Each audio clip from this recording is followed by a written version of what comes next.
Students, welcome to graduate with us. आज की video में हम कॉर्पोरेट अकाउंटिंग का एक इम्पॉर्टेंट क्वेश्चन करने वाले हैं जो 2018 के क्वेश्चन पेपर में आया है। तो आप इस वीडियो को अच्छे से देखें और समझें। Question is valuation of shares का meaning, definition, valuation of shares की क्या नीड है, पर्पस है, कौन से फैक्टर्स अफेक्ट करते हैं, कौन से मेथड से हम वैल्यूएशन ऑफ शेयर्स को निकाल सकते हैं। Meaning of valuation of shares, जो कंपनी की कैपिटल होती है वो नंबर ऑफ इक्वल पार्ट्स में डिवाइड होती है और उस हर पार्ट को हम शेयर कहते हैं। हर शेयर की एक फिक्स फेस वैल्यू होती है। जो शेयर्स होते हैं वो कंपनी की बैलेंस शीट में दिखाए जाते हैं फेस वैल्यू पे, मार्केट वैल्यू पे नहीं। थस ये ज़रूरी है निकालना कि कंपनी के शेयर्स की वैल्यू क्या है उस पर्टिकुलर डेट पे। इसी प्रोसेस को वैल्यूएशन ऑफ शेयर्स कहा जाता है। In other words, valuation of shares का मतलब है वो प्राइस जानना जिस पे हमने परचेज किया था और फिर सेल किया या फिर ट्रांसफ़र किया या फिर टैक्स असेसमेंट के लिए शेयर्स को निकाला। करेक्ट इन्फॉर्मेशन देना, पोजीशन पता करना शेयर कैपिटल की और शेयर कैपिटल की पोजीशन को शेयर होल्डर्स को बताना और अलग पार्टीज़ को बताना जो बाहर की एक्सटर्नल पार्टीज़ होती हैं। Also section 284 of Indian companies act 2013 के अकॉर्डिंग शेयर का मतलब है कि जो कंपनी की शेयर कैपिटल होती है और जिसमें स्टॉक भी इंक्लूड होता है वो होते हैं shares. Definitions of valuation of shares. अब हमारे पास दो डेफिनेशन है शेयर्स को वैल्यू करने की।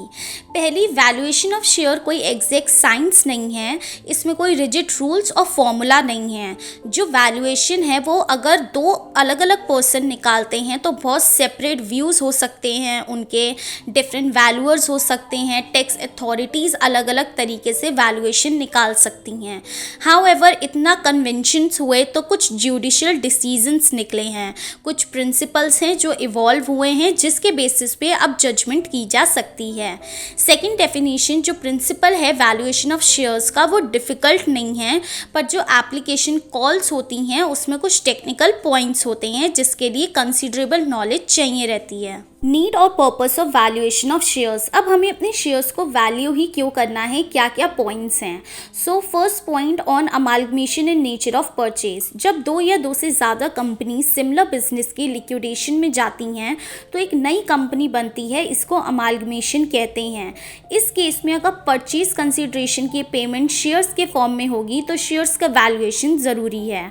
On the internal reconstruction of the company, जब कंपनी का रिकंस्ट्रक्शन होता है सेक्शन 319 ऑफ द 2013 एक्ट, उस केस में हमें अमाउंट निकालना होता है जो हमें शेयर होल्डर्स को पे करना है, जिसके लिए शेयर्स की वैल्यूएशन ज़रूरी है। ऑन कन्वर्जन ऑफ शेयर्स, जब एक क्लास के शेयर्स दूसरी क्लास में कन्वर्ट होंगे, मतलब जब प्रेफरेंस शेयर्स इक्विटी में कन्वर्ट होंगे तो शेयर्स की वैल्यूएशन निकालना ज़रूरी है। शेयर्स ऑफ प्राइवेट कंपनी, जो प्राइवेट कंपनी के शेयर्स होते हैं वो स्टॉक एक्सचेंज में कोटेड नहीं होते, तो उन कंपनी के शेयर्स को अगर परचेज करना है या सोल्ड करना है तो शेयर्स की वैल्यूएशन निकालना ज़रूरी है। On appraisal of the shares by shareholders, जब शेयर्स की वैल्यू स्टॉक एक्सचेंज में कोटेड नहीं होती है तो शेयर्स की वैल्यूएशन निकालनी पड़ती है। For taking loan on shares security, जब कंपनी लोन लेती है शेयर्स को सिक्योरिटी पे रख के तो सिक्योरिटी पर्पसेस के लिए शेयर्स की वैल्यूएशन ज़रूरी है। For the valuation of the assets of a finance और an investment trust companies, valuation of shares करा जाता है जब कंपनी को अपने असेट्स की करेक्ट वैल्यू निकालनी होती है जिससे वो करेक्ट नेट असेट वैल्यू निकाल पाए। तो असेट्स की वैल्यू निकालने के लिए शेयर्स की वैल्यू निकालना भी ज़रूरी है। For determination of gift tax, जब शेयर्स एज ए गिफ्ट मिलते हैं तो ज़रूरी है कि उसकी वैल्यू निकालना जिससे रिसीवर उस पर गिफ्ट ड्यूटी पे कर पाए। नेशनलाइजेशन ऑफ कंपनीज, जब गवर्नमेंट कंपनसेट करती है शेयर होल्डर्स को नेशनलाइजेशन करके कंपनी को, तो उस केस में शेयर की वैल्यूएशन निकालना ज़रूरी है। Factors affecting the value of shares, अब कुछ ऐसे फैक्टर्स होते हैं जो कंपनी के शेयर की वैल्यू को अफेक्ट करते हैं और ये बिल्कुल सिमिलर हैं क्योंकि यही फैक्टर्स कंपनी के गुडविल की वैल्यू को भी अफेक्ट करते हैं। तो कुछ प्रिंसिपल फैक्टर्स हैं earning capacity of the company.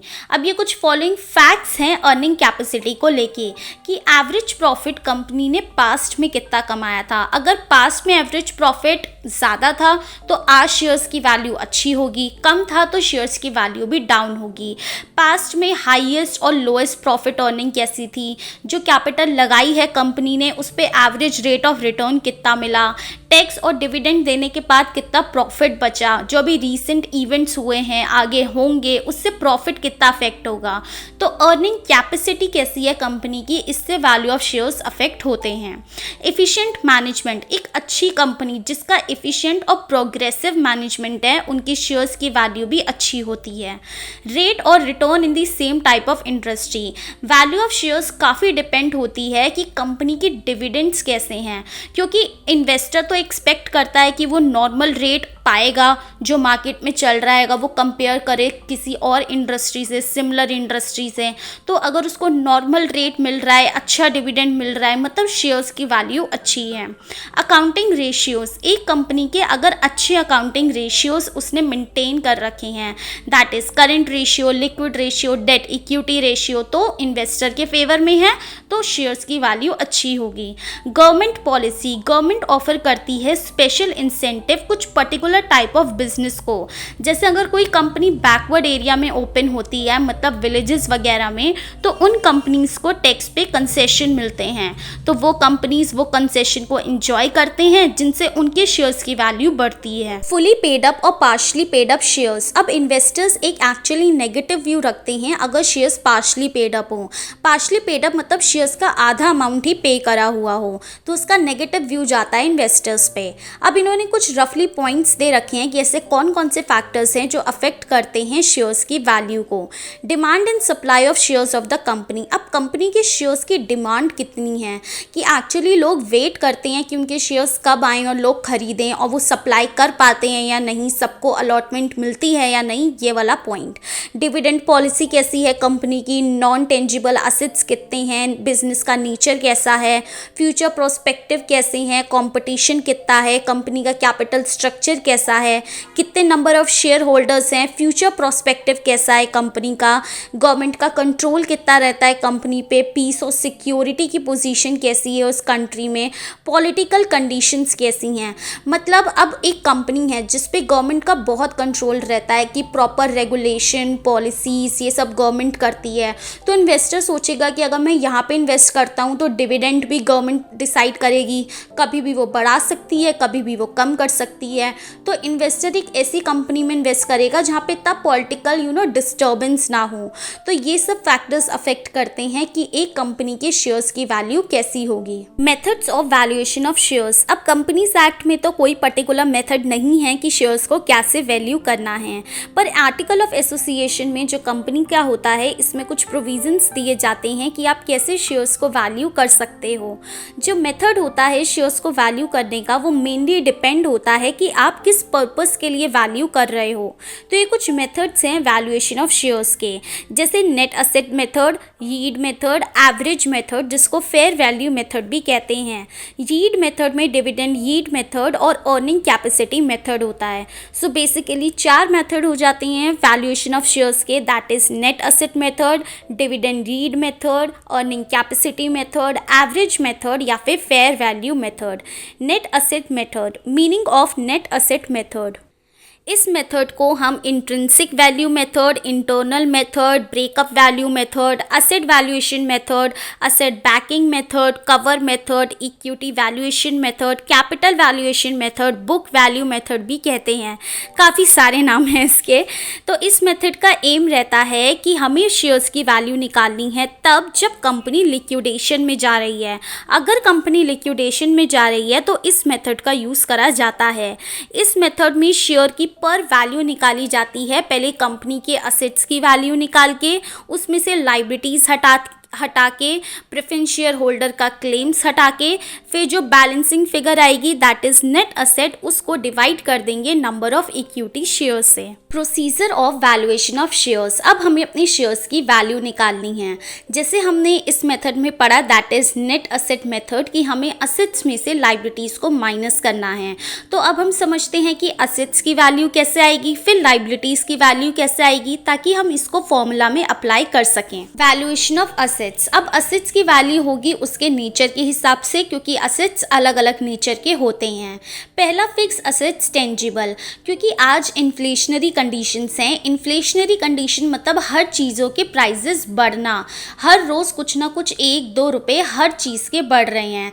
तो अनरियलिस्टिक होगा असेट्स को बुक वैल्यू पे लेना कि जब हमने उसे खरीदा था, तो इसलिए हमें उसकी रिलायबल वैल्यू लेनी चाहिए, मतलब मार्केट वैल्यू को लेना चाहिए।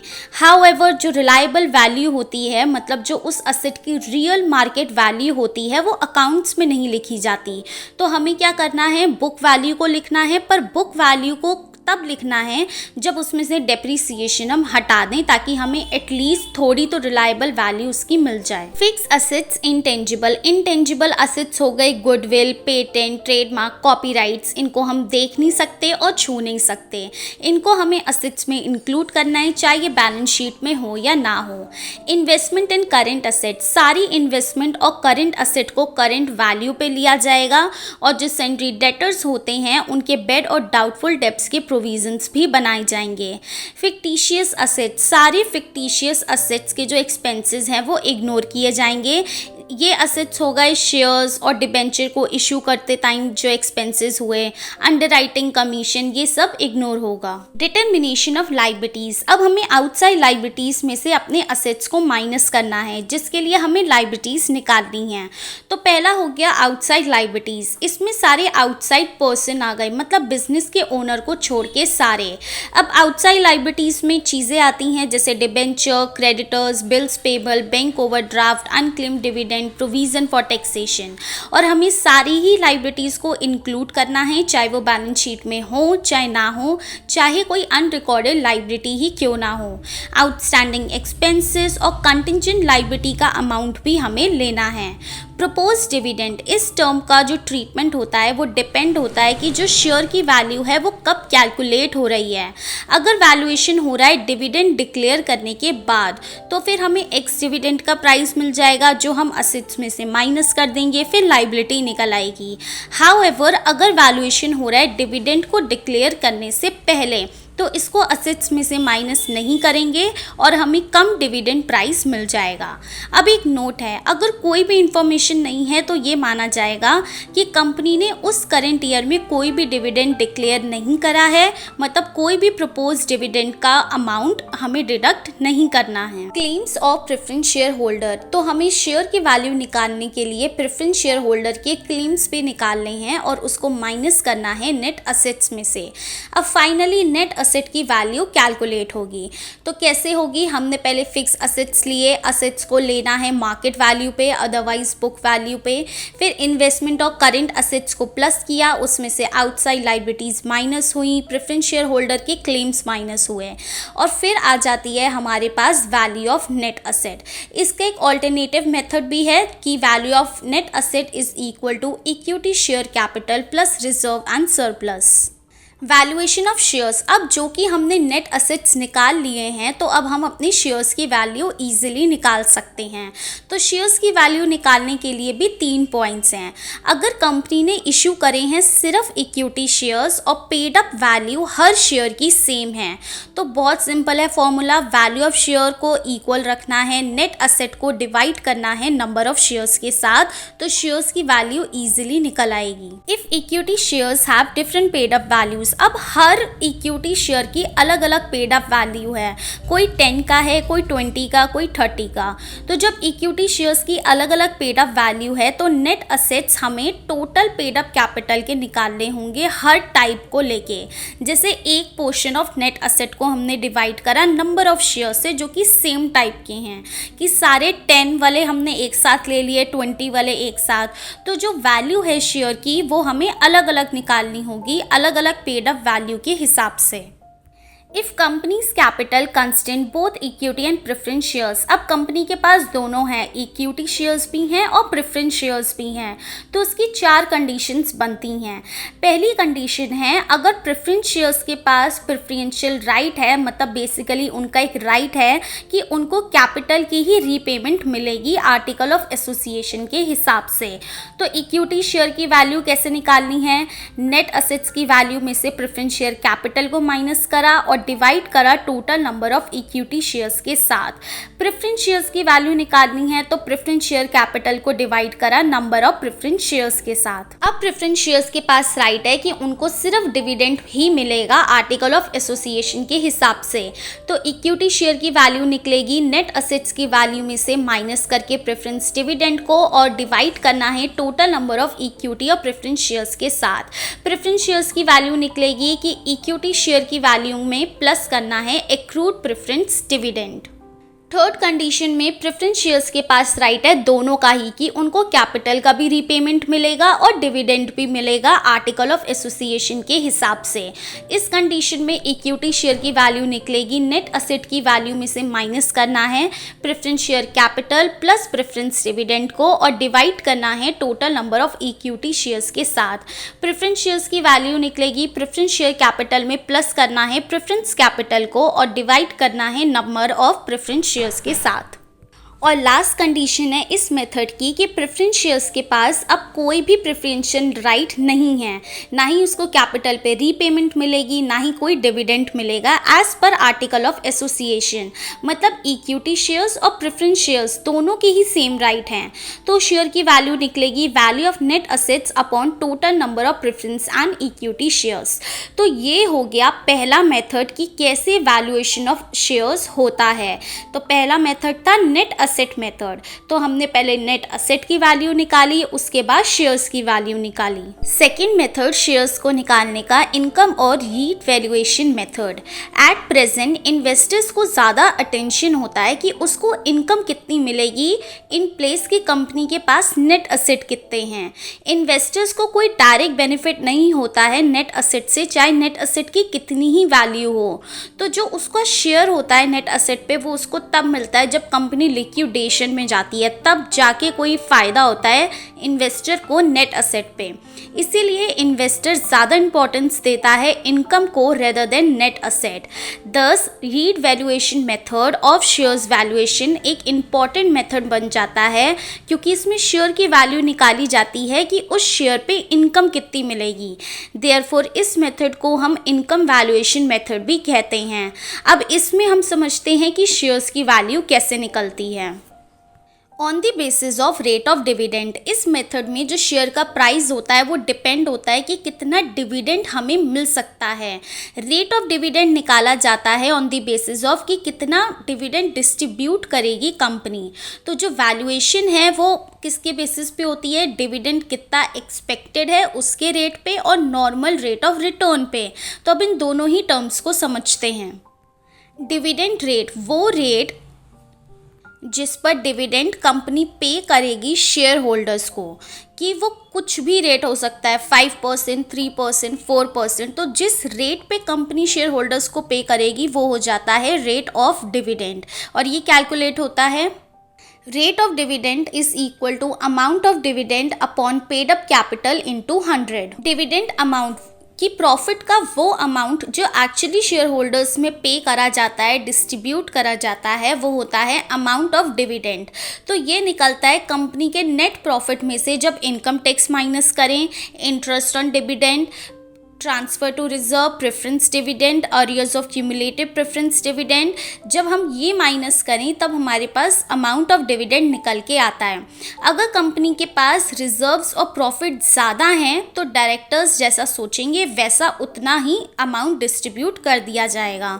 जो रेट ऑफ डिविडेंड होता है वो पेड अप कैपिटल से कैलकुलेट किया जाता है जो कंपनी की बैलेंस शीट में ईजिली मिल जाता है। Normal rate of return, normal rate of return का मतलब है वो कॉर्पोरेट कि इन्वेस्टर्स इतना तो एक्सपेक्ट करते ही हैं इस टाइप की कंपनी से।